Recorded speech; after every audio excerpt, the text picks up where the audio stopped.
Try किया, मैंने social media marketing try किया है, मैंने अकाउंट्स मैनेज किए हैं, फिर उसके बाद मैंने नेटवर्क मार्केटिंग भी ट्राई की है। आपके फ्रेंड्स एंड फैमिली सपोर्टिव नहीं है तो आप उनको बताओ ही मत, इनफैक्ट उनको ब्लॉक कर दो अगर कोचिंग बिजनेस में क्विक मनी बनाया जा सकता है? क्या ये नहीं। मिथ है? बिल्कुल बन सकते हैं, मेरे पास कोई सर्टिफिकेशन नहीं है बट स्टिल मैं कोच हूँ। माइंडसेट सही जगह पे नहीं है तो आपका बिजनेस नहीं ग्रो करेगा। तो स्वागत है दोस्तों, फिर से मैं बंटी धीमान और आज मेरे साथ में हैं सोनल राजपाल जी, जो महाराष्ट्र से। सोनल जी बिजनेस कोच हैं और एनर्जेटिक मेंटर भी। सोनल जी कोचेस को हेल्प करते हैं उनके लाइफ में, उनके बिजनेस में, उनको आगे बढ़ने में, उनको ग्रो करने में। तो शुरू करने से पहले सोनल जी से बहुत सारी बातें करेंगे। तो सबसे पहले सोनल जी, आपका बहुत स्वागत है मेरी इस podcast series. Thank you so much Bunty ji, इतना अच्छा वेलकम देने के लिए।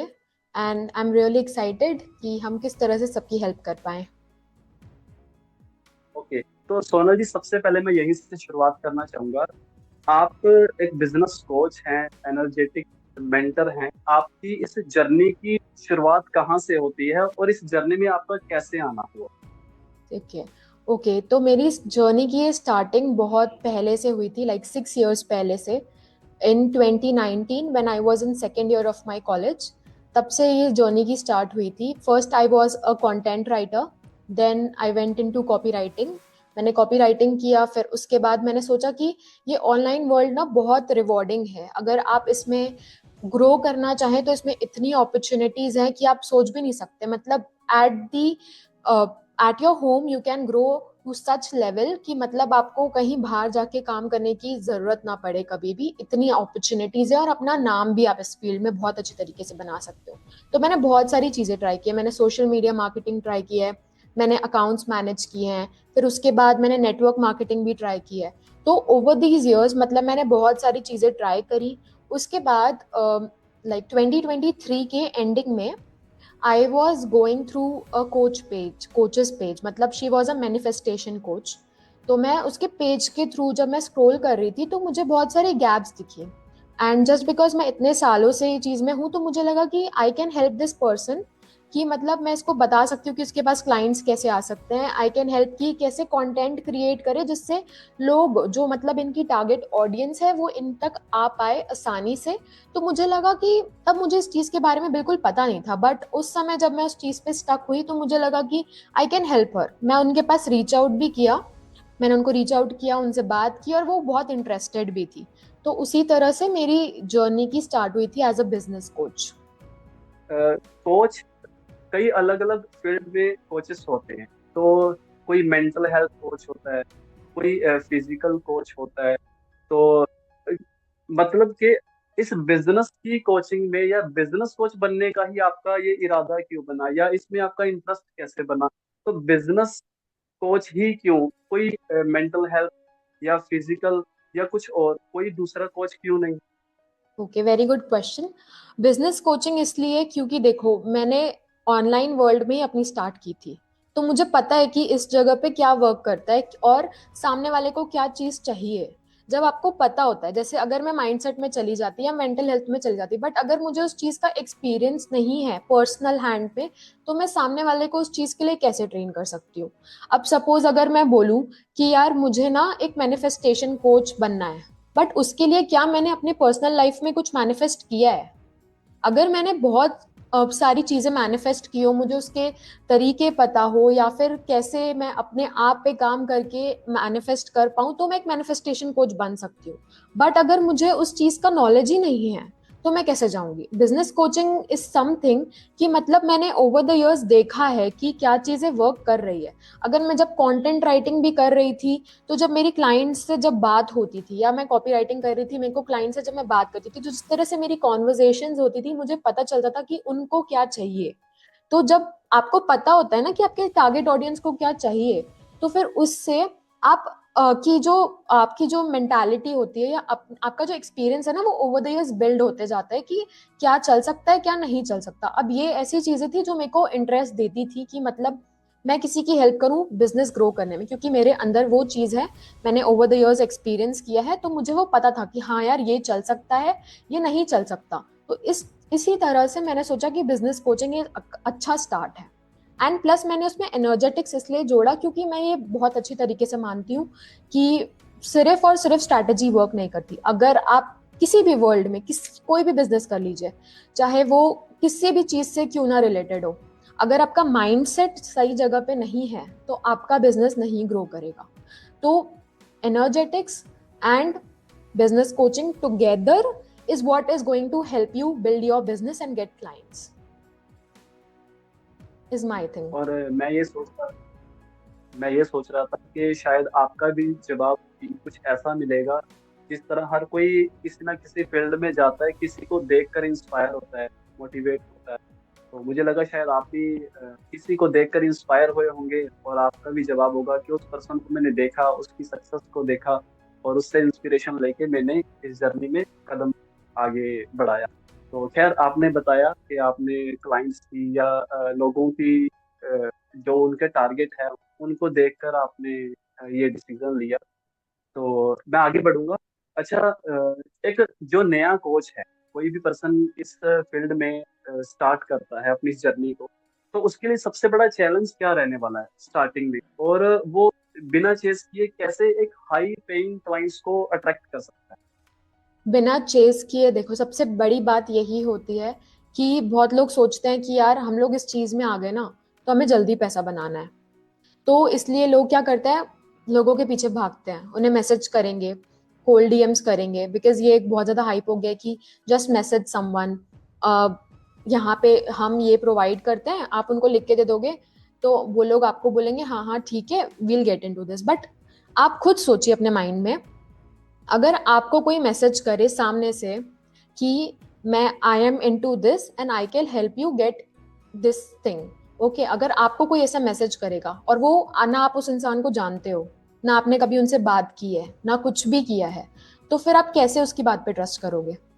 आई नो फॉर सम एक्सटेंट ये वर्क तब करता है जब आप एक बहुत अच्छा नाम बना लेते हो और वो इंसान आपको जानने लगता है। हाँ, एक हाथ दुक्का बार ऐसा हो जाएगा कि कोई मान भी जाए, but every time it will not work. बहुत ज्यादा लोग ऐसे होते हैं जो अपना टाइम वेस्ट कर रहे होते हैं इन सब चीजों में, कि मतलब हम 50 लोगों को, 30 लोगों को या इतने सारे लोगों को रीच आउट करेंगे और सबको एक जैसा मैसेज भेजते हैं कि हम ये करते हैं और हमें मिल जाएगा। बट चेजिंग से या कोल्ड डीएम्स के थ्रू एक हद तक चीजें हो सकती हैं, बट उसके आगे जब तक आप if you are not well established in front of the world, अगर आपकी अथॉरिटी स्ट्रांग नहीं है, तो फिर क्लाइंट्स नहीं मिलेंगे आपको। आप सोचोगे कि हम उसको मैसेज करेंगे, हम उनके पीछे चेस करेंगे, नहीं। अगर आप अपने स्किल्स के ऊपर काम कर रहे हो, ऑन द अदर हैंड आप प्रॉपर स्ट्रैटेजी यूज कर रहे हो, स्ट्रैटेजी के साथ आप अगर अपने माइंड में ये बिठा लो कि यार if I am doing the work, if I am doing if I am posting content and if I am doing stuff, तो फिर उसके बाद लोग जब आपको जानने लगते हैं तो वो ऑटोमेटिकली आपको रीच आउट करते हैं। बट ऐसा नहीं होता कि सिर्फ आप माइंडलेसली कुछ भी पोस्ट करेंगे और वो आपको आते जाएंगे, क्योंकि इन्फॉर्मेशन तो गूगल के पास भी है। अगर लोगों को सिर्फ इन्फॉर्मेशन चाहिए होती ना, तो वो गूगल से सीख के सब कुछ कर लेते। बट उन लोगों को आज एक पर्सनलाइज्ड हैंड एक्सपीरियंस चाहिए, जहाँ पे लोग, जहाँ पे वो ऐसे लोगों के साथ कनेक्ट हो सके जो उनको रियल टाइम एक्सपीरियंस दे और हेल्प करे कि वो जिस सिचुएशन में है उससे वो उनको बाहर निकाल पाए। तो अगर आप ये चीज कर सकते हो और ये चीज आप अपने कंटेंट में डाल के लोगों को ये दिखा सकते हो कि यार देखो, I am experienced in this और मैं आपको सच में हेल्प कर सकता हूँ इन सब चीजों के लिए करने के लिए, तो वो ऑटोमेटिकली आपको किसी को चेस करने की जरूरत नहीं पड़ेगी, वो सब लोग आपके पास खुद ही आएंगे। आपको किसी के पास जाने की जरूरत नहीं है। तो सबसे ज्यादा चीज जो इम्पोर्टेंट इस चीज में होती है, वो है आप कैसे लोगों को बता सकते हो कि आप उनके बारे में केयर करते हो और आप उनको हेल्प करोगे उनकी सिचुएशन से बाहर निकलने के लिए। It's is my thing. अच्छा, ये वो तरीका हो गया, मुझे लगता है कि ऑनलाइन वो किस तरह से अपने आपको या अपने आप को एक ब्रांड की तरह बिल्ड कर सकता है, और वो लोगों तक पहुंच सकता है, लोगों को अपने बारे में बता सकता है। लेकिन क्या ऑफलाइन तरीके से भी मुझे लगता है कोई ऐसी एक्टिविटी है जिसे करके वो एक हाई पेइंग क्लाइंट्स को अट्रैक्ट कर सकता है? कोई अगर ऑफलाइन तरीका हो, आपने अभी तो बताया ऑनलाइन के बारे में कि वो ऑनलाइन किस तरह से कंटेंट क्रिएट कर सकता है और कंटेंट से वो अपनी वैल्यू लोगों को प्रोवाइड कर सकता है। हम्म। क्या ऑफलाइन भी कोई तरीका है जो अ, अच्छा क्लाइंट्स को अट्रैक्ट करने में हेल्प कर सके? ऑफलाइन में आप किस तरह के कोच की बात कर रहे हो, मतलब कि वो किस चीज से रिलेटेड है? आप अगर बोलोगे सोशल मीडिया मैनेजमेंट, तो हाँ, वो चीज हो सकती है। अगर सपोज कोई सोशल मीडिया मैनेजमेंट में है या फिर कोई एजेंसी ओनर है, ठीक है, तो वो लोग क्या कर सकते हैं कि उनके आजू बाजू बहुत सारे रेस्टोरेंट हैं, बहुत सारे जिम वाले जिम्स हैं, तो वो लोग वहां पे जाके उनको अप्रोच कर सकते हैं वहां पे। बिकॉज क्योंकि पर्सनल हैंड एक्सपीरियंस हो रहा है, वो बंदा आपको आपकी आंखों के सामने दिख रहा है कि हाँ यार ये बंदा यहाँ पे है, और मैं इसको अपने आंखों के सामने देख रहा हूँ, तो आई नो कि हाँ ये बंदा रियल पर्सन है। ठीक है। अगर आप उनके पास जा रहे हो, उनको अपने ऑफर के बारे में बता रहे हो कि दिस इज माय ऑफर, मैं आपको इतनी हेल्प कर सकता हूँ ये चीज को अचीव करने के लिए, तो उस समय पे ऑफलाइन बहुत अच्छा, आप एक बहुत अच्छा ट्रैक्शन बिल्ड कर सकते हो और बहुत अच्छे हाई पेइंग क्लाइंट्स आप ला सकते हो। यही मेरा मानना है कि हो सकता है, बट डिपेंड करता है आप कौन सी चीज को कर रहे हो। अगर आप सोशल मीडिया मैनेजमेंट और एजेंसी ओनर हो तो हाँ, बहुत अच्छे से हो सकता है। आजकल हेल्प आजकल जो भी जितने भी चीजें हम करते हैं, कोई ना कहीं किसी ना किसी को किसी ना किसी चीज की हेल्प जरूर लगती है। तो वर्ड ऑफ माउथ एक ऐसी चीज है कि मतलब अगर आपने किसी इंसान को हेल्प कर दिया और उस इंसान ने जाके 4 लोगों को बताया, तो वो अपने कम्युनिटी में बताएगा, ऑब्वियसली बात है वो वर्ड ऑफ माउथ भी स्प्रेड होगा। और ऊपर से विजिटिंग कार्ड जो है वो एक पर्सनलाइज्ड एक्सपीरियंस है, अगर आपको वो करना है तो आप कर सकते हो, नहीं करना है तो इट्स अप टू यू कि आपको मतलब अगर आपके लिए कन्वीनियंट है, यू कैन डू इट। हाँ, नेटवर्किंग के थ्रू यू कैन, अगर आप नए लोगों से मिल रहे हो, किसी कॉन्फ्रेंस में जा रहे हो जहाँ पे आपको लगता है कि हाँ यार यहाँ पे वो लोग हो सकते हैं जो मेरे जिनको मैं हेल्प कर सकता हूँ, तो ऑब्वियस सी बात है कि वहां पे आप अपना दे सकते हो। तो ऑफलाइन में इस तरह से भी बहुत सारी चीजें हो सकती हैं। और अच्छा सोनू जी, एक बात और है कि एक पर्सन जो नया कोच है, ऑब्वियसली उसके पास अभी अननोन का ज्यादा नेटवर्क नहीं होता। वो स्टार्ट करता है अपने फैमिली और फ्रेंड्स के साथ कम्युनिकेट करके, बात करके। लेकिन शुरू शुरू में एक कोच के लिए ये भी एक बहुत बड़ा चैलेंज रहता है, क्योंकि जो फैमिली पर्सन है या फ्रेंड्स हैं, वो इतनी जल्दी उस पर ट्रस्ट नहीं करते। मतलब उसकी बात की इतनी वैल्यू नहीं समझते स्टार्टिंग फेज में। तो ये भी एक बहुत बड़ा चैलेंज रहता है। इस चैलेंज को कैसे एक फेस कर सकता है एक पर्सन? उसके लिए कोई टिप्स, कोई ट्रिक्स अगर कुछ है, या कोई एडवाइस, तो आप शेयर करेंगे? मैं अगर बोलूँ तो अगर आपके फ्रेंड्स एंड फैमिली सपोर्टिव नहीं है तो उन्हें बताओ ही मत कि आप बिजनेस स्टार्ट कर रहे हो। सीरियसली, ये सबसे बेस्ट टिप होगी आपके लिए कि अगर आपके फ्रेंड्स एंड फैमिली सपोर्टिव नहीं है तो आप उनको बताओ ही मत, इनफैक्ट उनको ब्लॉक कर दो अगर आप कुछ स्टार्ट भी कर रहे हो तो। उनको सीरियसली ब्लॉक कर दो वहां से, क्योंकि वो लोग जितना आपको डिमोटिवेट और आपका मजाक उड़ाएंगे ना, उतना आपका कॉन्फिडेंस लेवल थोड़ा ना थोड़ा तो डाउन होगा ही। तो इसलिए इट्स बेटर कि उनको मत बोलो। हाँ, जो लोग आपको, अगर वो लोग आपके बहुत ज्यादा सपोर्टिव हैं और अंडरस्टैंडिंग है, आपको सपोर्ट करते हैं, तो आप उनको बता सकते हो ताकि वो आगे या तो वो खुद वो चीज कर ले, या तो वो आगे लोगों को हेल्प करें बताने में। अगर अब सब इफ सपोज देखो, ये हो गया कि जिन लोगों के पेरेंट्स और जिन लोगों के फ्रेंड्स एंड फैमिली सपोर्टिव होते हैं वो लोग ठीक है वर्ड ऑफ माउथ दे सकते हैं आगे और उन लोगों को बता सकते हैं। अब मैं अपनी पर्सनल जर्नी बताती हूँ। मैंने तो हर किसी को ब्लॉक कर दिया था मुझे, क्योंकि पता है कि सब लोग आपको क्वेश्चन ही करेंगे, तो इसलिए इट्स बेटर कि आप उन लोगों को इससे साइड लाइन ही कर दो। तो मैंने जो चीज करी थी ना, उसके थ्रू मैंने मेरा फर्स्ट क्लाइंट जो थी, उन्होंने मुझे 45,000 पे किए थे फॉर 3 मंथ्स। तो मेरा first client was that. And मैंने उनको अप्रोच किया था। मैं आपको पूरी स्ट्रैटेजी बताती हूँ, उसकी स्ट्रैटेजी भी मैं कुछ नहीं बोलूंगी। सबसे पहली जो चीज लोगों को अट्रैक्ट करती है, या फिर कुछ भी, मतलब अगर आप कुछ भी स्टार्ट कर रहे हो, तो सबसे पहली जो चीज मैटर करती है ना, कि आप अपने कस्टमर के बारे में केयर करें, क्योंकि customer is God, it is really God. तो जब आप किसी चीज के बारे में, अगर आपका कस्टमर आपके प्रोडक्ट को पसंद करेगा तभी आप आगे बढ़ पाओगे, अदरवाइज आप नहीं बढ़ पाओगे। सबसे बड़ी चीज वही होती है। तो जब हम एक ऑनलाइन वर्ल्ड में होते हैं या फिर ऐसी सब चीजों में होते हैं जहाँ पे हम सर्विस बेस्ड इंडस्ट्री में होते हैं, जहाँ पे हमारे पास कोई फिजिकल प्रोडक्ट नहीं होता बट हमारी सर्विस होती है, तो तब हम जब किसी से कनेक्ट करते हैं ना, तो सबसे पहली जो चीज इंपॉर्टेंस रखती है वो ये होती है कि हम उनके बारे में केयर करें, उनको ये दिखाएं कि हाँ यार, हम यहाँ पे ना आपसे कुछ पैसा मांगने नहीं आए हैं, या हम आपसे कुछ नहीं चाहते इन रिटर्न, हम एक कनेक्शन बिल्ड कर रहे हैं। तो जब आप अपने ऑडियंस से कनेक्शन बिल्ड करते हो तो उसके बाद क्या होता है ना, वो लोगों को पता चलता है कि हाँ ये जो बंदा है ना वो हमारी जेन्युइनली केयर कर रहा है। अब मैंने जब फर्स्ट किसी को अप्रोच किया था, मैंने उनको ये नहीं बोला था कि मैं एक बिजनेस कोच हूँ और आप मुझसे ये सर्विसेज ले लो। मैंने उसका जिक्र तक नहीं किया था कि मैं एक बिजनेस कोच हूँ और ऐसी ऐसी बातें हैं। मैंने उनसे नॉर्मल ही कॉन्वर्जेशन स्टार्ट की थी। एंड वो नॉर्मल कॉन्वर्जेशन जब सामने वाले को लगा कि अब मैं इस पे ट्रस्ट कर सकता हूँ, क्योंकि trust is the number one factor जब कोई आपसे कोई चीज खरीदेगा। जब तक वो आप पे ट्रस्ट नहीं करता तब तक वो नहीं खरीदेगा।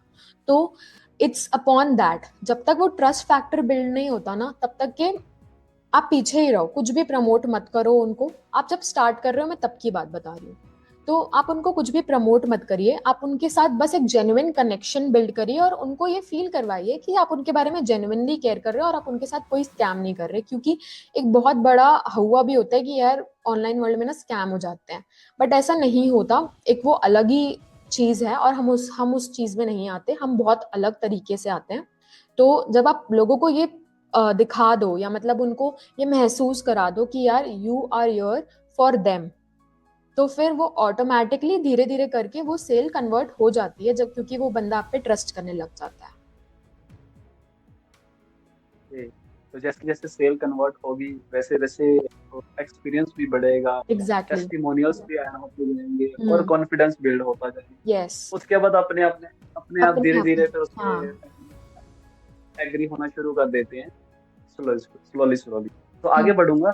अच्छा, सोनल जी, आपके किसी एक ऐसे क्लाइंट की सक्सेस स्टोरी आप अगर है तो शेयर जरूर करें, जिसने जीरो से स्टार्ट किया और आज वो मैसिव ग्रोथ तक पहुंच गया। कोई एक ऐसे क्लाइंट की एक इंस्पायरिंग स्टोरी। सो मेरी क्लाइंट थी, she was from Las Vegas और वो मेरे साथ 1 ईयर तक थी। हम लोगों ने जब स्टार्ट किया था, शी वॉज लाइक उनको बेरली कुछ मतलब क्लाइंट्स मिल रहे थे, कभी एक आध मिल गया तो it's fine. But when she started with me, तभी at that point of time उनके पास कोई क्लाइंट नहीं था। At zero she started. तो फिर उसके बाद जब हम वो उन्होंने मुझे ज्वाइन किया था, हमने बैठ के सबसे पहले तो उनकी कंटेंट स्ट्रैटेजी नेल की। तो जब हमने उनकी कंटेंट स्ट्रैटेजी देखी, उसके बाद वो किस तरह से she was promoting her offers on story, ठीक है। और एक चीज पता है क्या होती है कि हम ये सोचते हैं कि सामने वाले, हमें पता है कि सामने वाले को क्या चाहिए, बट हमें एक्चुअली पता नहीं होता कि सामने वाले को चाहिए क्या होता है। और हम कुछ अपने मन मर्जी से ही प्रमोट किए जाते हैं और सामने वाले को कुछ चाहिए ही कुछ और होता है। तो सबसे पहली जो चीज हमने उनके साथ की थी, वो मार्केट रिसर्च उनका नेल किया था कि सामने उनके ऑडियंस को क्या चाहिए। तो मार्केट रिसर्च में हमने पहले किया, पूरी रिसर्च की कि क्या क्या वर्क कर रहा है, क्या वर्क नहीं कर रहा, या उनके ऑडियंस को क्या चाहिए। उसके बाद हमने उसके अराउंड एक चैलेंज किया था। तो उस चैलेंज के बाद हमने उनका ऑफर प्रमोट किया था, एक ग्रुप कोचिंग प्रोग्राम। और उसके थ्रू उन्होंने लाइक 1 मंथ के अंदर $6.5K अर्न किए थे। That's the thing. तो वो एक स्टार्ट, जीरो से स्टार्ट की हुई 6.5 तक की जर्नी थी, जो कि ओवर द टाइम मैं ये नहीं बोलूंगी कि 1 मंथ में उन्होंने कर लिया था। हाँ, उस पर्टिकुलर 1 मंथ में उतना उन्होंने अर्न किया था, बट उसके पहले 1 मंथ वॉज ऑल पूरा कि हम रिसर्च कर रहे हैं, उनको कंटेंट प्रमोट कर रहे हैं, उनकी स्टोरीज पे वो चैलेंज को प्रमोट कर रहे हैं, सब कुछ कर रहे थे। और उसके बाद ही ये ओवरऑल ऑफ एफर्ट उधर जाके दिखा उस 1 मंथ में। तो इट वाज टोटल मैं बोलूंगी तो 3 मंथ्स में उन्होंने किया था, बट 1 मंथ की वो सेल थी। ओके, ऐसे। बहुत बढ़िया। अच्छा सोनल, सोनल जी, एक आपके अकॉर्डिंग एक पर्सन एक स्ट्रॉन्ग पर्सनल ब्रांड कैसे बिल्ड कर सकता है और ट्रस्ट और अथॉरिटी क्रिएट करेगा, तो वो कैसे? तो एक पर्सनल ब्रांड बिल्ड करने के बारे में क्या कहना होगा? सबसे पहली पर्सनल ब्रांड बिल्ड करनी आज के ज़माने में बहुत ज़्यादा ज़रूरी है। आप कुछ भी क्यों ना करते हो दुनिया में, कुछ भी क्यों ना कर रहे हो, एक पर्सनल ब्रांड अपना क्रिएट करो। और पर्सनल ब्रांड क्रिएट करने का सबसे मतलब लोग पर्सनल ब्रांड को इतना ज़्यादा हाइप कर दिए हैं कि पता नहीं क्या करना है हमें। आपको कुछ नहीं करना, आप बस अपने आप को प्रमोट करना स्टार्ट करो। आप जो हो उसको ओन करना स्टार्ट करो। आपको क्या लगता है कि अरे यार इस बंदे के इतने मिलियन फॉलोवर्स हैं, इसके इतने मिलियन फॉलोवर्स हैं, तो हमें उनको कॉपी करना है? नहीं। वो लोग उस तक इतने नंबर्स तक इसलिए पहुंचे क्योंकि वो लोग खुद को जो वो लोग खुद है ना वो बन के वहां पहुंचे हैं, किसी को कॉपी नहीं किया उन्होंने। तो आपको भी वही करना है, आपको किसी को कॉपी नहीं करना, जो चीज आपको अच्छी लगती है ना आप वो करिए। जिस तरह के आप इंसान है ना वो वहां पे दिखाइए कि मैं इस तरह का इंसान हूँ। अगर आप फनी हो तो फनी बन के दिखाओ, अगर आप आपका सेंस ऑफ ह्यूमर अच्छा है तो आप वो दिखाओ। ऐसा नहीं कि आप फनी बिल्कुल भी नहीं हो बट वहां पे प्रिटेंड कर रहे हो कि मैं फनी हूँ। लोग आपको यूं पकड़ लेंगे, आपको, उन लोगों को पता चल जाएगा कि आप फेक कर रहे हो, और फेक लोगों को कोई पसंद नहीं करता। तो सबसे बड़ी चीज पर्सनल ब्रांड बिल्ड करने के लिए यही है कि आपको अपने आप को बनना पड़ेगा। आपको किसी को कॉपी नहीं करना है, आपको बस आप जो हो वो बनना है, दैट्स इट। और अपने, अगर आप सीरियस भी हो, आप अगर एक प्रोफेशनल भी हो तो आप प्रोफेशनल की तरह ही वहां पे रहो। आपको किसी को फॉलो करने की जरूरत नहीं है।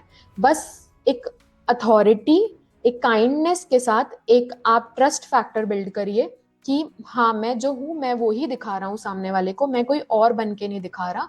और आपको उसी तरह से बस अपने आप को प्रमोट करना है। और सबसे बड़ी चीज ये है कि कंसिस्टेंसी, जब तक कंसिस्टेंसी नहीं होगी तब तक कुछ नहीं होने वाला।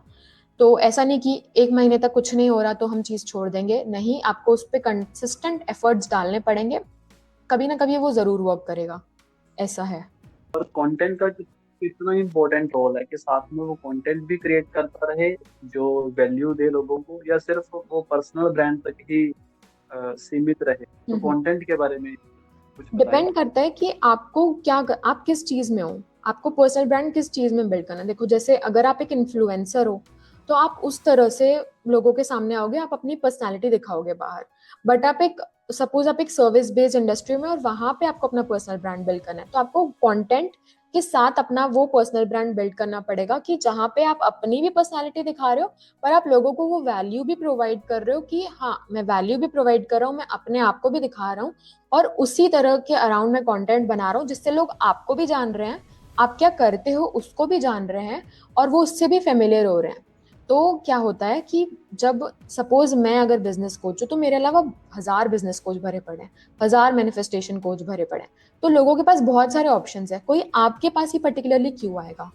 जब वो आपकी वैल्यूज को पसंद करेगा, आप एज ए इंसान क्या हो उसको पसंद करेगा, आपके पर्सनल ब्रांड को पसंद करेगा, जब वो आपसे रेजोनेट करेगा कि आप क्या मतलब आपकी वैल्यूज क्या, आप किस तरह के इंसान हो, आप कैसे लोगों को सिखाते हो, या फिर आपका बात करने का तरीका क्या है, आपको नहीं पता सामने वाला आपकी किस चीज से कनेक्ट हो जाए। तो वो कनेक्शन ही आपको क्लाइंट्स देंगे, और इसी वो पर्सनल ब्रांड ही आपको सेपरेट आउट करेगा इस इंडस्ट्री में या फिर किसी भी इंडस्ट्री में कि लोग आपके पास क्यों आए।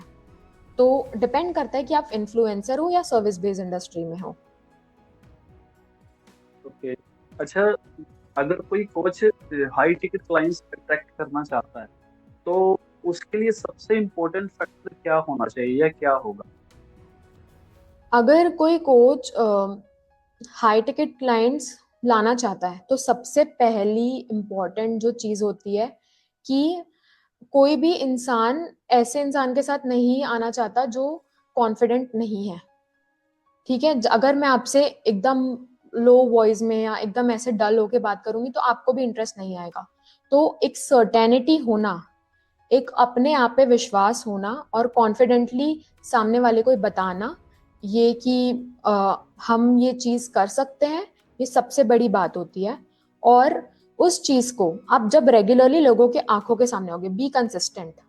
सबसे ज्यादा आप ये सोचोगे कि आज अपने अपना पेज चालू किया, आज अपने अपना बिजनेस चालू किया और आज ही हमें एक क्लाइंट मिल जाए, तो वैसा नहीं होता। जब तक लोग आपको जानेंगे नहीं, आपको पहचानेंगे नहीं, तब तक के वो नहीं होगी चीज। तो वो चीज बहुत ज्यादा जरूरी होती है।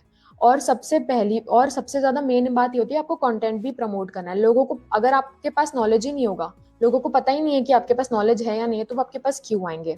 और हाई टिकट क्लाइंट्स जो होते हैं ना, वो कभी भी, वो हमेशा ये चीज देखते हैं कि सामने वाला बंदा जो है वो कितना ज्यादा अपने ऊपर कॉन्फिडेंट है, और वो क्या हमें जो चाहिए वो हमें दे पाएगा। वो लोग कोई क्विक रिच स्कीम नहीं देख रहे हैं, वो लोग जो चीज देख रहे हैं ना, वो ये चीज है कि हम ये हमारी किस तरह से हेल्प कर सकता है। तो ज्यादा से ज्यादा आप उनके पेन पॉइंट्स के बारे में बात करिए, उनके डिजायर्स के बारे में बात करिए। आप जितना ज्यादा उनको लगेगा ना कि ये पर्सन के पास हमारे सोल्यूशन का, हमारे क्वेश्चन का आंसर है, हमारे प्रॉब्लम का सोल्यूशन है, वो उतना ज्यादा जल्दी आपके पास आएंगे। और वो लोग ना कभी भी, अगर आप सपोज उनके साथ बात कर रहे हो और आपने उनको बताया कि मेरा ये प्राइस है और उन्होंने आपको मना कर दिया, तो आप, बहुत सारे लोगों की ये एक चीज होती है कि वो लोग तुरंत बोलेंगे कि अच्छा अच्छा ठीक है, हम आपको प्राइस कम कर देते हैं। तो जो हाई टिकट क्लाइंट्स होता है ना, उनको वो चीज कभी नहीं पसंद आती। वो लोग आपको, अगर आप में अगर उनको वो चीज दिखेगी ना, तो वो लोग आपको कम से कम 5 या 10 हजार डॉलर देंगे, तभी भी वो लोग आपको मतलब आपके पास आएंगे। अगर आप प्राइस ड्रॉप कर दोगे ना तुरंत ही, तो वो समझ जाएंगे कि आपको आपके वैल्यू, आपके ऑफर की कीमत नहीं पता है, तो वो तुरंत ही पीछे हो जाते हैं। तो वो भी एक चीज होती है। तो रेगुलरली अपने आप को दिखाओ, be consistent, trust your self, और फिर उसी तरह से धीरे धीरे करके वो क्लाइंट आपके पास आएगा। ऐसा नहीं है कि नहीं आएगा। So it's like that.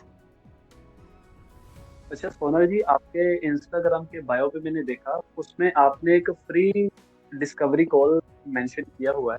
हम्म। तो एक पर्सन आपकी उस फ्री कॉल में क्या सीख सकता है, क्या एक्सपेक्ट कर सकता है, अगर वो आपसे कनेक्ट होना चाहे? सबसे पहली बात तो हम लोग उनके बिजनेस को जानेंगे कि वो लोग क्या करते हैं, उनका माइंडसेट लेवल किस जगह पे है, और वो लोग क्या चीज को प्रमोट करना चाहते हैं। फिर हम उस चीज के अराउंड स्ट्रैटेजी बनाते हैं, और देख सकते हैं कि वो ऑफर, उनका उनका ऑफर मैं इवेल्युएट करती हूँ कि ऑफर क्या है उनका। और उसके बाद हम देखते हैं कि हम इनकी कितनी तरीके से उस टाइम बीइंग में हेल्प कर पाए। डिपेंड करता है कि कौन सा पर्सन किस जगह से आ रहा है। सपोज अगर कोई पर्सन है जो मतलब कोई कोच ही है, तो फिर हम उनके ऑफर को देखेंगे। बहुत सारे लोगों के पास तो ऑफर्स ही नहीं होते हैं, उनको लगता है कि हाँ, हमने 4 चीजें बता दी, ये हमारा ऑफर है। ऑफर वो नहीं होता है।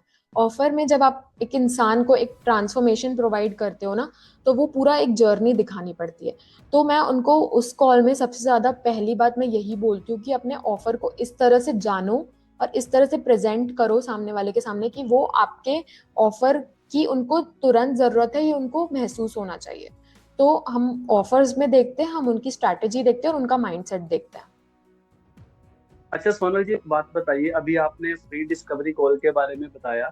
कोई पर्सन है जिसके पास पैसे नहीं है, लेकिन वो इसमें काम करना चाहता है, आगे बढ़ना चाहता है, तो उसके लिए आप क्या कहना चाहोगे? तो वो क्या कर सकता है? उसके पास अभी पैसे नहीं है, तो वो कैसे इस बिजनेस को ग्रो कर सकता है? उसके लिए कोई स्ट्रेटजी हो तो आप शेयर कर दीजिए एक बार। देखिए, ऐसा होता है कि आपको मैं स्ट्रैटेजीज बता सकती हूँ कि भाई आप इस वजह से ग्रो कर सकते हो। तो हम क्या करते हैं कि हम फ्रीबीज भी प्रमोट करते हैं, जिसमें हम फ्री में, मतलब वो फ्री हेल्प होती है कि अगर आप नहीं कर सकते हो, आप उसको यूज कर लो, वो आपके थोड़े बहुत काम आ जाएगा। बट अगर आपको सीरियसली कोई चीज सीखनी होती है, तो आप कहीं ना कहीं से थोड़ा बहुत इन्वेस्टमेंट लगा के वो चीज सीखते हो, बिकॉज आपके अंदर वो हंगर होता है सीखने का। बट अगर आपके पास बिल्कुल भी कुछ भी रिसोर्सेज नहीं है, तो बहुत लोग फ्रीबीज प्रोवाइड करते हैं, जिसके थ्रू आप उनकी, मतलब जो वो उसमें स्ट्रैटेजीज बता रहे हैं, मैं भी फ्रीबीज प्रमोट करती हूँ, तो वो स्ट्रैटेजीज को आप यूज करके आप अपने बिजनेस को ग्रो कर सकते हो। ऐसा नहीं है कि जरूरी हो कि कोच का काम क्या होता है कि जो चीज आपको सालों लगे करने में, वो आपको मंथ्स में करके देते हैं। तो वो आपका जो है ना, स्ट्रैटेजी के थ्रू वो टाइम पीरियड को कम कर देते हैं, आपकी सक्सेस रेट को फास्ट कर देते हैं। अदरवाइज अगर आप चाहो, तो आप अपने बलबूते पर भी सीख कर, लर्न करके, अलग अलग चीजों को एक्सपेरिमेंट करके वो चीजें कर सकते हो। ऐसा नहीं है कि वो चीज बिल्कुल ही नहीं हो सकती। हो सकती है, टाइम लगेगा, थोड़ा एफर्ट ज्यादा डालने पड़ेंगे, थोड़ा टाइम ज्यादा देना पड़ेगा, पेशेंट रहना पड़ेगा, बहुत ज्यादा कंसिस्टेंट रहना पड़ेगा, पर वो चीज हो जाएगी। इट्स नॉट लाइक कि नहीं ही होगी, होगी। थोड़ा टाइम दीजिए और लर्न करते रहिए, कांस्टेंट लर्निंग। कुछ भी चीज अगर आपको लाइफ में अचीव करनी है, तो उसमें कांस्टेंट लर्निंग आपको लानी पड़ेगी, तभी आप आगे बढ़ पाओगे। ऐसा नहीं कि आपने एक कोर्स कर लिया आपकी पूरी जिंदगी संवर जाएगी, ऐसा नहीं होता है। आपको कॉन्स्टेंटली चीजों को लर्न करना पड़ता है, कॉन्स्टेंटली सीखना पड़ता है कि क्या मेरे बिजनेस के लिए ज्यादा बेटर है, क्या मैं अपने इसमें करूं जिससे मुझे हेल्प मिलेगी, क्योंकि एक स्ट्रैटेजी हर किसी के लिए वर्क नहीं करती। हर स्ट्रैट मतलब बहुत अलग अलग चीजों को एक्सपेरिमेंट करके पता चलता है कि हमारे लिए क्या वर्क कर रहा है। हो सकता है जो चीज मेरे लिए वर्क करी वो आपके लिए ना वर्क करे, या फिर जो चीज आपके लिए वर्क करती है हो सकता है वो मेरे लिए ना वर्क करे। तो आपको थोड़ा पेशेंट रह के देखना पड़ेगा, एक्सपेरिमेंट करना पड़ेगा क्या वर्क कर रहा है क्या नहीं। जी, मुझे लगता है कि शायद अगर वो पर्सन बिना पे किए, बिना किसी की गाइडेंस से बस वो खुद करता है, कर सकता है, कर हाँ भी हाँ। लेता है, बस ये कि थोड़ी थोड़ी सी गलतियां ज्यादा होती हैं, वो अपनी गलतियों टाइम। से सीख सीख के आगे बढ़ता है। उसमें टाइम ज्यादा लगता है, जी। एफर्ट ज्यादा लगते हैं।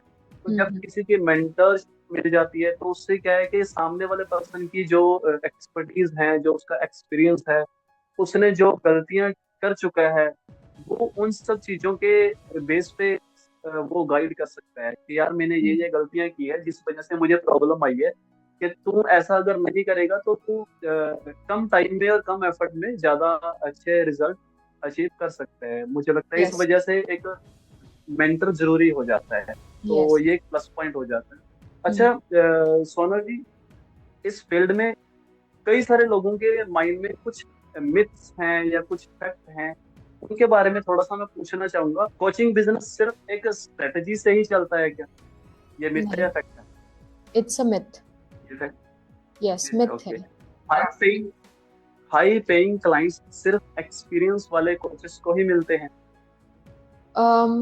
देखिए, इसमें मैं ये बोलूंगी कि आपके ऊपर पे डिपेंड करता है। आप ऐसे नहीं बोल सकते हो कि हाई पेइंग क्लाइंट सिर्फ एक्सपीरियंस कोचेस को ही मिल सकते हैं।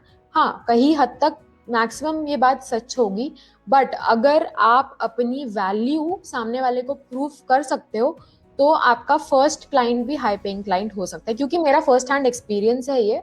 तो इसलिए मैं कह रही हूँ, मेरे साथ हुआ है तो ऑब्वियसली बहुत सारे लोगों के साथ हो सकता है। तो इट्स नॉट लाइक कि आपको 1000 लोगों के साथ वर्क करने की जरूरत है उसके बाद ही जाके आप हाई पेइंग क्लाइंट को पा सकते हो, ऐसा नहीं है। आप आपका फर्स्ट क्लाइंट भी हाई पेइंग क्लाइंट हो सकता है। बट आपको आपकी वैल्यू, आपकी वर्थ, आपकी एक्सपर्टीज, आपका नॉलेज और आपका कॉन्फिडेंस, वो चीज को प्रूव करना चाहिए, तब वो आपके पास ऑटोमेटिकली आएंगे। ऐसा नहीं है कि बहुत टाइम देना पड़ेगा आपको। तो it's I what I believe. Okay. Instagram followers ज्यादा होंगे तो ही क्लाइंट्स मिलेंगे? बिल्कुल भी नहीं। फॉलोअर्स होना बहुत इंपॉर्टेंट है, और मैं कभी बात डिनाई नहीं करूंगी कि फॉलोअर्स नहीं होने चाहिए या फॉलोअर्स मैटर नहीं करते, बहुत मैटर करते हैं। हाँ, बट अगर आप स्टार्ट कर रहे हो तो किसी के पास भी आसमान से 1000 फॉलोअर्स नहीं आ जाते। स्टार्ट करते तो जीरो से ही स्टार्ट करते, मैंने भी जीरो से स्टार्ट किया था। और जब मैंने मेरा फर्स्ट क्लाइंट साइन किया था, that was for 45K rupees, तो फिर मतलब 45,000। तो फिर तब वो क्लाइंट मुझे मिला था when I had less than 40 followers. Cold DMs भेज कर ही क्लाइंट्स मिल सकते हैं क्या? नहीं, बिल्कुल भी नहीं। और कोचिंग बिजनेस में क्विक मनी बनाया जा सकता है, क्या ये नहीं, मिथ है? It's a myth. Coaching business is not a get rich quick scheme. It's not like that. अगर आपके पास सर्टिफिकेशन नहीं है तो क्या कोच नहीं बन सकते? बिल्कुल बन सकते हैं, मेरे पास कोई सर्टिफिकेशन नहीं है बट स्टिल मैं कोच हूँ। कुछ लोग सोचते हैं ज्यादा फ्री कंटेंट देने से लोग पेड क्लाइंट्स नहीं बनेंगे, क्या ये सच है या नहीं?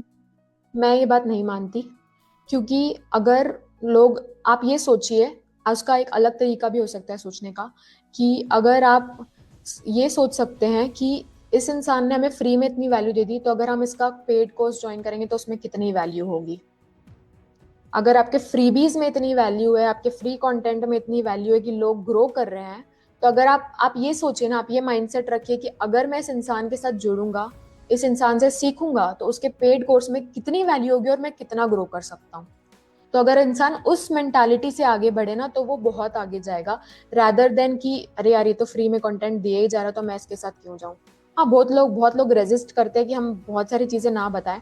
बट आप ये एक बात सोचिए, अगर आप कोई पोस्ट पढ़ रहे हैं, उस इंसान ने बोला कि मैं आपको इसका डिटेल दे रहा हूँ पूरा, और वो डिटेल आधे में छोड़ के जो मेन बात है वो आपको बताया ही नहीं, तो फिर आप तो यही सोचेंगे ना कि आप डाउट करेंगे कि इसके पास इतनी इतनी नॉलेज है कि वो मुझे वो आंसर दे पाए, या सिर्फ उसके पास इतनी ही है।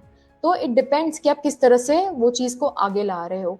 ज़रूरी नहीं आपको हर चीज़ बतानी है, बट जहाँ पे ज़रूरत है वहाँ पे आप बताएंगे तो लोग आपका कॉन्फिडेंस बिल्ड होगा। That's what I feel. अच्छा सोनल जी, इंसान की पर्सनल लाइफ हो या business life, ups and downs आते हैं। कभी अच्छा होता है, कभी बुरा होता है। तो क्या कभी सोनल जी के साथ भी ऐसा होता है कि कभी माइंड में नेगेटिविटी आने लगती है पर्सनल लाइफ में या बिजनेस को लेकर?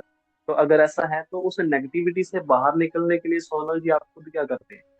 देखिए, सबसे बड़ी बात होती है कि मैं कोई महान तो हूँ नहीं कि मेरी लाइफ में कोई अप्स एंड डाउन्स नहीं आएंगे। सबके लाइफ में आते हैं ups and downs. Personal life बोलो, प्रोफेशनल लाइफ बोलो, हर किसी के लाइफ में आता है। बट उस टाइम पे आप क्या करते हो वो डिटरमाइन करता है कि आप अपने पर्सनल या प्रोफेशनल लाइफ में कितने सक्सेसफुल होगे। ठीक है। अब अगर मेरा कोई चीज़ वर्क नहीं कर रही तो मेरे पास या तो ऐसा होगा कि मैं एकदम नहीं वर्क कर रहा, छोड़ो, ये कर सकती हूँ। या तो मैं ढूंढूंगी कि क्या वर्क नहीं कर रहा, क्या मैं ऐसा अलग करूँ जो वर्क करे, और 10 अलग अलग चीजें उसमें ट्राई करूंगी। या तो मैं रो सकती हूँ या तो मैं काम कर सकती हूँ। तो अगर मैं रोंगी तो मुझे कुछ नहीं मिलना वैसे भी। बट अगर मैं उस उन सब चीजों को इवेल्युएट करूँ कि क्या मेरे लिए वर्क करेगा, तो उधर अपनी फोकस, अपनी एनर्जी लगाना ज्यादा जरूरी है एज कम्पेयर टू ये सोचना कि गिव अप कर दो। क्योंकि देखो, ऐसा नहीं होता कि कोई बिजनेस नहीं चले, एक इंसान से सब चल जाता है और एक इंसान से बिल्कुल नहीं चलता। वो इसलिए होता है क्योंकि वो इंसान गिव अप नहीं करता और एक इंसान गिव अप कर देता है, इसलिए उनकी चीजें काम नहीं करती। वो लोग कोई स्पेशल नहीं है, भगवान ने उनको स्पेशल पावर्स नहीं दी हैं। उन लोगों के पास भी सेम ब्रेन है, बट वो उस चीज को डिफरेंट तरीके से यूज करते हैं, और that is where mindset and energetics comes to play. जब आपको विश्वास है अपने ऊपर, तो फिर आपके पेरेंट्स क्या सोच रहे हैं, आपकी फैमिली क्या सोच रही है, आपके फ्रेंड्स क्या सोच रहे हैं, आपने कितने बिजनेसेस में फेल हुए, वो सब चीजें कुछ मैटर नहीं करती। The only thing that matters is your belief. अगर आपका बिलीफ खुद के ऊपर स्ट्रांग है कि मैं ये चीज कर सकता हूँ, भले ही कोई भी मेरा साथ ना दे, भले ही मैं कितनी बार भी फेल हो जाऊं, भले ही मेरे को कितने बार भी लोग ताने मारे, टॉन्ट मारे, बट अगर मेरा बिलीफ है खुद पर कि I can do it, then I will do it. और जब और ये चीज़ बहुत ज़्यादा एप्लीकेबल है कि अगर आप किसी चीज़ को शिद्दत से चाहते हो ना, तो सारी कायनात उसे मिलाने में लग जाती है, and it is very much true. अगर आप सच में किसी चीज़ को चाहते हो ना, तो वो पूरी कायनात सच में मिलाने में लग जाएगी। बट आपका वो बिलीफ अपने ऊपर बहुत ज़्यादा स्ट्रांग होना चाहिए कि मैं ये चीज़ करके दिखाऊंगा, नो मैटर वॉट। भगवान मेरे, और जितने ज़्यादा स्ट्रगल्स आएंगे उतनी आपकी बड़ी सक्सेस होगी, मेरा तो यही मानना होता है। तो अगर आपके पर्सनल लाइफ में भी स्ट्रगल आ रहा है ना, तो मतलब यही चीज़ है कि आप किसी बहुत बड़ी चीज़ के लिए बने हो, और आपको कहीं बहुत आगे जाना है, बहुत बड़ी सक्सेस आपके पर्सनल लाइफ में भी, प्रोफेशनल लाइफ में भी आपको मिलने वाली, तभी आपके लाइफ में इतने स्ट्रगल्स आ रहे हैं। नहीं तो बताओ, अगर आप किसी बड़े से स्टेज पे खड़े हो, आपको किसी ने स्पीच देने के लिए बुलाया है, और आप वहां पे जाके बोलो, यार मेरे लाइफ में तो कोई प्रॉब्लम्स नहीं थी, मैंने तो हर जगह मतलब बहुत अच्छा किया है और मेरे को इजीली सक्सेस मिल गई, तो ये स्टोरी को लोग ज्यादा पसंद करेंगे या उस स्टोरी को कि मेरे लाइफ में बहुत प्रॉब्लम्स थी, मैंने स्ट्रगल किया, मेरा बिजनेस बहुत बार मुझे ऐसा लगा कि मैं गिव अप कर दूं, बट मेरा बिलीफ मेरे अंदर इतना स्ट्रांग था कि मैंने अपने ऊपर भरोसा रखा, अपने नॉलेज के ऊपर रखा, अपने ऊपर काम किया और इतना आगे बढ़ा कि आज मैं यहाँ पे खड़ा हूँ। तो you do not have to give up on yourself, you have to work on yourself every day.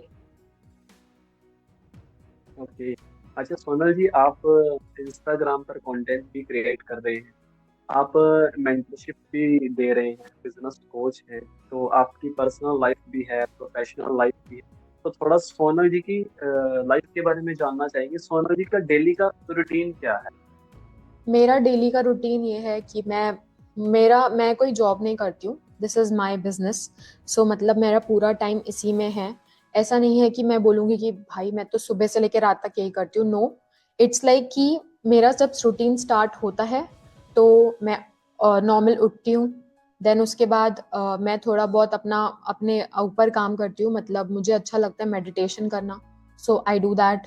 Then मैं उसके बाद थोड़ा बहुत अपना काम कर लेती हूँ, जैसे मुझे I stay at my home तो थोड़ा बहुत देख लिया।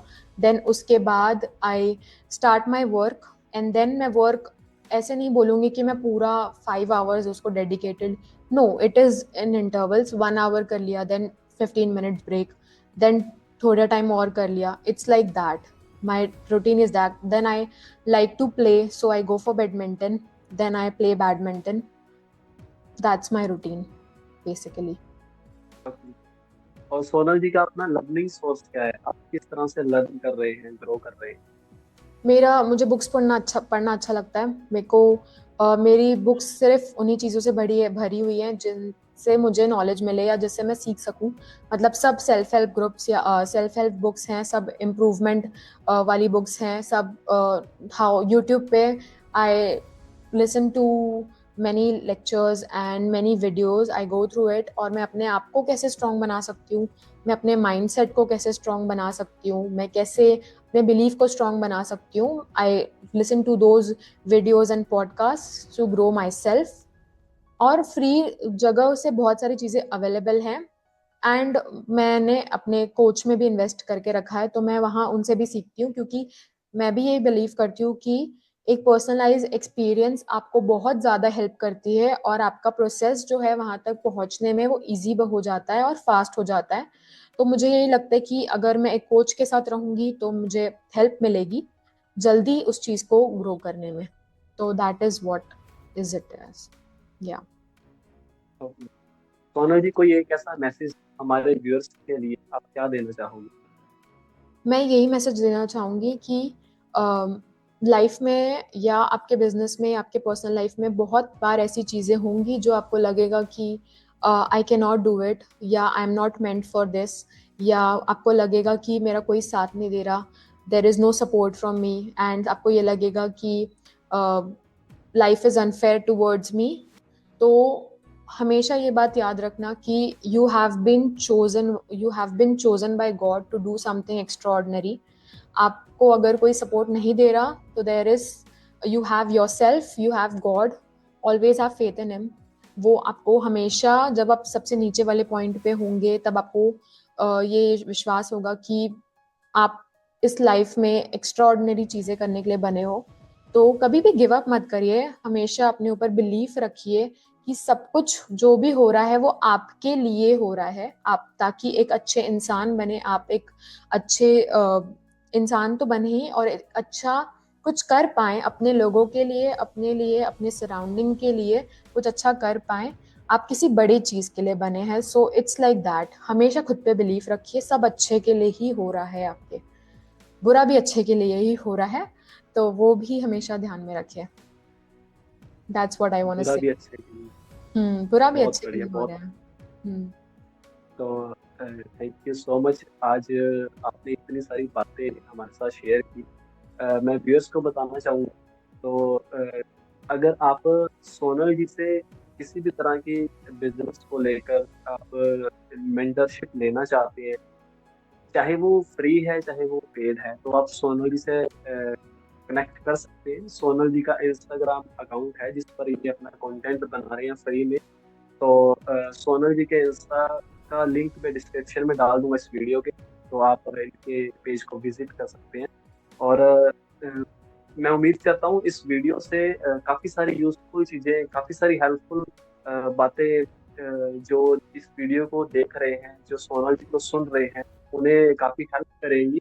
और मैं ये भी कहना चाहूँगा व्यूअर्स को कि आप कमेंट करके बताइए कोई एक ऐसी बात जो सोनल जी की सबसे ज़्यादा इफेक्टिव हो आपके लाइफ में, आपके बिजनेस में, जो आपको हेल्प करने वाली है। आपका कोई सवाल है तो वो भी आप कमेंट करके बता सकते हैं। हम आने वाले वीडियोस में आपके उस सवाल को कवर करने की कोशिश करेंगे। बाकी इस वीडियो को आप लाइक करना, शेयर करना अपने सभी उन फ्रेंड्स और फैमिली मेंबर्स के साथ जो भी अपनी लाइफ में कुछ करना चाहते हैं, वो चाहे वो बिजनेस कर रहे हैं चाहे वो कुछ भी नहीं कर रहे, ताकि उन्हें एक एक विजन मिल सके, अपनी लाइफ का एक पर्पस मिल सके। तो सोनल जी से बहुत सारी बातें हैं जो और भी सीखने को मिल सकती हैं। तो आज के लिए इतना काफी है।